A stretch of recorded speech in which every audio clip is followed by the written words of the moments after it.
Hallelujah. Thank you lord Jesus. Thank you in the name of Jesus. Thank you.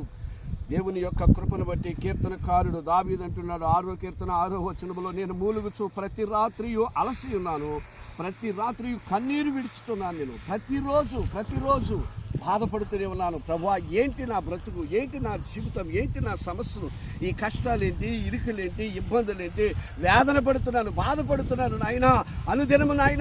అనుదినము ప్రార్థన చేస్తున్నాను ప్రభా. విచారము చేత నా కన్నులు గుంటలు పడుతున్నది నా ప్రభువా. నాకు బాధ కలిగించి వారి చేత చూపి ఉన్నాయి.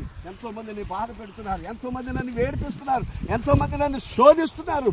అయ్యా, ఒక్కసారి మమ్మల్ని జ్ఞాపకం చేసుకో, మా ప్రార్థన ఆలకించండి నాయన. నీ కృపను బట్టి మాకు తోడుగా ఉండు. నీ నామములో ఎదిగే భాగ్యం దయచేయి, నీ అడుగు జాడలో నడిచే భాగ్యం దయచేయి. ఉపవాసం ఉండి ప్రార్థన చేస్తున్నావు నాయన. మా శ్రమలు, మా బాధల నుంచి విడిపించమని అనేకమైన బిడ్డలు నాయన నీ వైపు ఎదురు చూస్తున్నారు. నీ కాపుదల ఉంచమని యేసు నామములో అడుగుతున్నాను.